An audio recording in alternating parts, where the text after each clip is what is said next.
ముకుంద జ్యువెలరీలో వడ్డానం Mela October 4th నుంచి 12th వరకు ఫ్లాట్ 9.99% విఏ ఆఫర్ మీకోసం. నమస్తే రమ్మగారు. నమస్తే జయ. చందమామ కథ ఒకటి చెప్తారా? పూర్వం అట కేరళ రాజ్యంలో రసార్ణవుడు అని ఒక ఆయుర్వేద వైద్యుడు ఉండేవాడట. ఆయన చాలా కాలం గురు శుశ్రూష చేసి ఎన్నో గ్రంథాలు చదివి వైద్యం చేసేవారు. అమృతహస్తమే అయింది. ఆయన చేత్తో కుదరని జబ్బే లేదు. అద్భుతమైన వైద్యం చేసేవాడు. ఈ రసార్ణవుడి కుమారుడు సోమదత్తుడు. అతను కూడా ఆయుర్వేద వైద్యమే. సాధారణంగా అనుచానంగా వైద్యాలు వస్తూ ఉంటాయి, వంశపారంపర్యంగా చేస్తారు. అయితే ఏమైంది, కుర్రవాడు కూడా చేస్తుండేవాడు వైద్యం. ఈయనకి ఒకసారి ఏమనిపించిందంటే, నేను ఇంతకాలం గురు శుశ్రూష చేసి మా నాన్నగారి దగ్గర ఎన్నో తాళపత్రాలు ఉండి నేను ఎంతో భక్తి తత్పరతతోటి ఈ పని చేస్తున్నాను. అనుచానంగా వస్తుంది కాబట్టి నా కొడుక్కి కూడా వచ్చింది, కానీ నాలాగా వీడు చేయలేకపోతున్నాడు. నా అంత అనుభవం వీడికి రాలా. అందుకని ఏదైనా ఒక దైవ సహాయం లభించాలి. నాడి చూసి వైద్యాన్ని, వీడి జబ్బు ఇదేని పసిగట్టగలగాలి. వాడి చేత్తో ఏది ఇచ్చినా తగ్గిపోవాలి. దీనికి ఏదైనా ఒక దైవ సహాయం తీసుకుందామని అనిపించింది. ఆయన కొడుక్కి తన వైద్య వృత్తి అప్పచెప్పి, ఇల్లు వాకిలి ఆశ్రమం అన్నీ అప్పచెప్పి, తోటలు దొడ్లు ఉన్నాయి, ఇవన్నిట్లలో ఈ మన మూలికలు అవి ఉండేవి. తపస్సుకి వెళ్ళిపోయాడు. ఆయన 3 ఏళ్ల పాటు చాలా తీవ్రంగా అశ్విని దేవతల కోసం తపస్సు చేశాడు. అశ్విని దేవతలు కొంచెం సులువుగా ప్రత్యక్షం అవుతారు. మనం ఇంతకుముందు కూడా ఒక కథ చెప్పుకున్నాం. అయితే ఈ దేవతలు ఇద్దరు ప్రత్యక్షం అయ్యారు. ఏం కావాలి నీకు అని అడిగితే, ఒక అద్భుతమైన వైద్యం చేయగలిగే చెట్టు, దానివల్ల కుదరని జబ్బు లేకుండా చేయమని అడిగారు. ఇవ్వమని అని అడిగాడు. ఒక మూలిక అలాంటిది ఇవ్వమంటే వాళ్ళు ఏం చేశారట, కొన్ని గింజలు ఇచ్చారు. ఒక గింజలు ఇచ్చి, ఈ గింజల్ని పాతిపెట్టు, దీని నుంచి ఒక మహావృక్షం వస్తుంది. ఇది స్వార్థరహితంగా చేసినంతకాలం దాంతో ప్రతి జబ్బు తగ్గిపోతుంది. స్వార్థం లేకుండా చెయ్యాలి, స్వార్థరహితంగా చేసినంత కాలం పనిచేస్తుంది. దీనికి ఒక ఫలం కాస్తుంది, అది స్వర్గ ఫలాన్ని ఇస్తుంది, అమృత ఫలం. అది స్వార్థంతో తీస్తే మాత్రం రాదు. స్వార్థంతో తీసారా వేరే అడ్వర్స్గా వచ్చేస్తాయి. ఆ పండు కోసాక ఇంక ఈ చెట్టు లాభం లేదు అని చెప్పారు. ఈయన బీజాలు తీసుకుని మళ్ళా కేరళ రాజ్యానికి వచ్చేసాడు. వచ్చాక తన వాకిట్లో ఒక పక్కగా మంచి ఈశాన్య దిక్కున ఈ అద్భుతమైన గింజల్ని, దేవతలు ఇచ్చిన గిన్నెల్ని నాటాడు. చూస్తూ ఉండగానే ఒక చెట్టు మొలిచింది.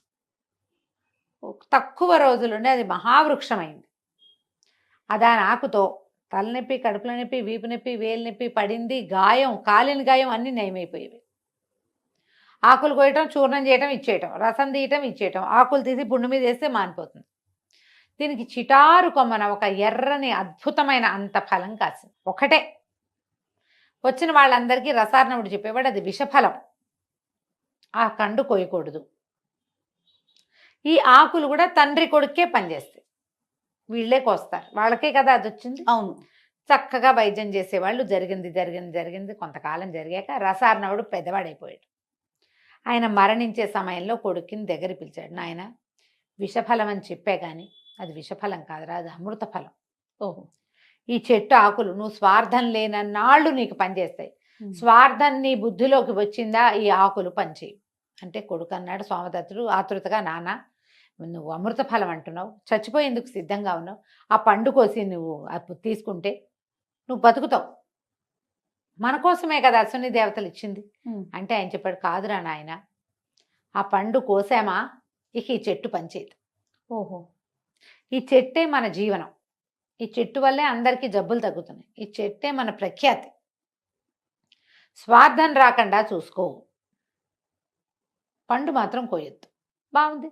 సోమదత్తుడు ఎంతకాలమో వైద్యం చేస్తూ ఉండేవాడు. వచ్చిన వాళ్ళంతా అడిగేవాళ్ళు, మా నాన్నగారు అది విషఫలం అన్నారు, ఆ పండు ఉంటేనే ఈ చెట్టుకు బలం, కానీ అది కొయ్యకూడదు, ఏదో చెప్పేవాడు. ఎవరు దాని జోలికి వెళ్ళేవాళ్ళు కదా. ఈ డాక్టర్ దగ్గరికి వచ్చే వాళ్ళంతా జబ్బులు మారి వాళ్లే కదా, వేరే యావగేషన్స్ తోటి ఎవడు రాడు అక్కడికి. అంతేగా, కొత్త కొత్త ఐడియాలతో రారు. ప్రతి వాళ్ళు వైద్యం కోసమే వస్తారు. డాక్టర్ల దగ్గరికి వచ్చేందుకు పిచ్చి వేషాలు వేయడానికి వస్తున్నారంటే ఎవరైనా వాళ్ళు మనుషులుగా ఉండడానికి కూడా పనికిరారు. అంతే, డాక్టర్ దగ్గరికి వైద్యం కోసమే వెళ్ళాలి. అయితే ఏమైంది, కొంతకాలం గడిచాక ఆ ఊరి ఆ రాజ్యం తాలూకు రాజుగారికి విపరీతమైన కడుపులో నొప్పి. ఎన్ని మందులు వాడారో తగ్గల.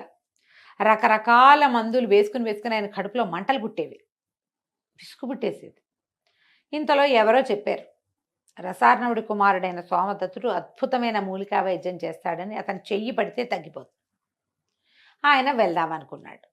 ఆయన బతికేలాగా లేడు ఆ నొప్పితోటి, ఆ ఉదరసోలతో. కూతురు నాన్న ఏమైపోతాడు అని రాకుమార్తె అయినటువంటి మణిమాల కూడా, నే కూడా వస్తాను నాన్న అని అడిగింది. సరే మణిమాలని వెంబడి పెట్టుకొచ్చాడు. వచ్చేసి వీళ్ళ ఊర్లో బస చేశాడు. కబురు చేశారు. ఈయనకి అప్పటికే తెలిసింది రాజుగారు ఎంత డెస్పరేట్గా ఉన్నాడంటే తన నొప్పి తగ్గిస్తే రాజ్యమైనా ఇచ్చేసేలాగా ఉన్నాడు. ఇదొకటి. రెండో భర్త కూతుర్ని వెంట పెట్టుకొచ్చాడు. 20 సంవత్సరాల అమ్మాయి, ఎంత అందగత్తో, ఒక్కతే పిల్ల. ఆ పిల్లని చేసుకున్న వాడికే రాజ్యం వస్తుంది. ఈ సోమదత్తుడు నడి వయసు వచ్చేదాకా ఇతనికి స్వార్థం రాల, కానీ ఇప్పుడు వచ్చింది. ఇప్పటిదాకా ప్రతి వాళ్ళు ఏదో తృణమో పణమో పట్టుకొచ్చిస్తే వీళ్ళు హాయిగా గడిచిపోయేది, హాయిగా ఉండేవాళ్ళు. రాజకుమార్తె రాజ్యము రెండిటి మీద మనసైంది అతనికి. ఎవరిని చూడ్డానికి వెళ్ళినా 4 ఆకులు చేత్తో పుచ్చుకుని వెళ్ళేవాడు.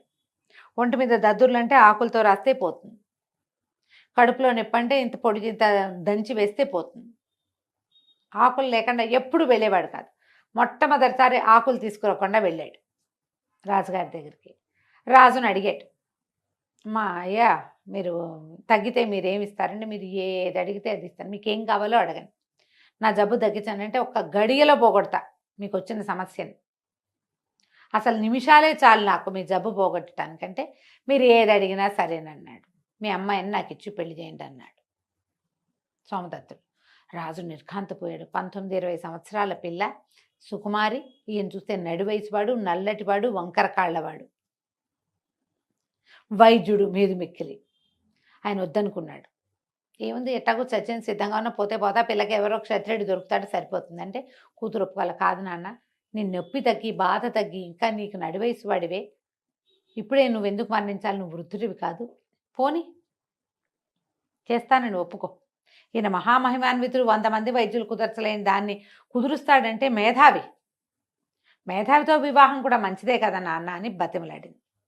అయితే మంత్రి గారు ఏమన్నాడు, ఒకవేళ కుదరకపోతే తల తీయిస్తామని ఒప్పించారు. కూతురు కూడా అదే చెప్పింది, మీకు వైద్యం కుదరకపోతే ఈయన్ని సంహరించటమే, కుదిరిందా పెళ్లి చేసుకుంటా. ఒప్పుకున్నాడు సోమదత్తుడు. ఎప్పుడైతే ఈయన అక్కడికి వెళ్ళి ఈ మాట అన్నాడో బయటకు వచ్చేసింది వార్త. ఆవిడ పరమ దుఃఖం వచ్చేసింది సోమదత్తుడి భార్యకి. ఇంతకాలం 40 వయసు వచ్చింది, ఇంత పెద్దవాడయ్యాడు, 50 ఏళ్ళు వస్తే ఇప్పుడు రాజకుమార్తెను పెళ్లి చేసుకుంటే నా జీవితం ఏమవుతుంది, నేనేం చేయాలి? అంతేగా, అలాగే కదా ఆలోచన వస్తుంది జయ. మరి ఆడవాళ్ళ జీవితం ఏమవుతుంది ఈ కాలం అంటే? మరి ఏమైనా 50 ఏళ్ళు వచ్చాక పెళ్లి చేసుకుంటున్నారేమో. పాతకాలాల్లో ఏం చేసుకునేవాళ్ళు? భర్త ఇంకొక స్త్రీతో ఉంటే ఈ భార్యల పరిస్థితి ఏంటి? ఆవిడ పరమ దుఃఖం వచ్చేసింది ఆవిడకి. సరే ఈయన ఇంటికి వెళ్ళి చెట్టు నుంచి 4 ఆకులు కోసుకొని చెట్టుకో దండం పెట్టి రాజుగారి దగ్గరికి వెళ్ళాడు. ఆయనకి ఏం తెలుసు అంటే, ఏదైనా సరే ఆకులతో రాస్తే పుళ్ళు మాంతాయి, దెబ్బలు మాంతాయి, కాలిన గాయాలు మాంతాయి, వాపులు తగ్గిపోతాయి. ఎంతలా పుండైనా అందులో పురుగుంటే పురుగుడు బయటపడిపోవాల్సిందే. లోపలికి ఇస్తే కడుపులో నొప్పి, ఎంత లావు నొప్పి అయినా, తలనొప్పి అయినా, వీపు నొప్పి అయినా, ఏ నొప్పి అయినా తగ్గిపోవాల్సిందే. ఆకులు కల్మంలో వేసి నూరించాడు. ఆయనకి ఇంత రసం తీసి ఇచ్చాడు. రసం తీసి ఇచ్చిన 5వ నిమిషానికి డాక్టర్ రాజుగారు కింద పడి దొర్లిగింతలు పెట్టడం మొదలుపెట్టాడు. కడుపులో మండిపోతోంది, విపరీతమైన నొప్పి, ఈ బాధ భరించలేకుండా ఉన్నానంటే అందరూ నిర్ఘాంతపోయారు. ఈ సోమదత్తుడు వెనకాల చాలామంది వచ్చారు. వాళ్ళందరికీ తెలుసు సోమదత్తుడి చేత్తో, ఎడం చేత్తో ఆకు రసం ఇచ్చినా తగ్గిపోవటమే. రాజు ఎందుకు అలా అయిపోయాడో తెలియలా. సోమదత్తుడు కూడా అర్థం కాల. ఇప్పటిదాకా ఎప్పుడు తన తండ్రి ఆ గింజలు తెచ్చిన రోజు నుంచి ఈ రోజు దాకా ఈ 30 సంవత్సరాలు 30 సంవత్సరాలు ఆయన ఫెయిల్ అయిందే లేదు. వీళ్ళు ఏమన్నారు, ఏమిటి వైద్యశేఖర కత్తికి రెడీగా ఉన్నారా అని అడిగితే, నన్ను ఒక్కసారి ఇంటికి వెళ్ళి చూసి రానివ్వండి అన్నాడు. ఈయన ఇంటికి వెళ్ళేసరికి చెట్టు బోసిగా ఉంది, ఆ కాయ లేదు. విషఫలం కదా అది.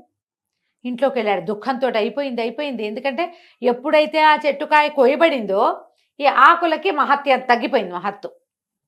ఈ ఆకులు రాజుగారికి ఇస్తే రాజుగారికి ఏం పని చేయలే.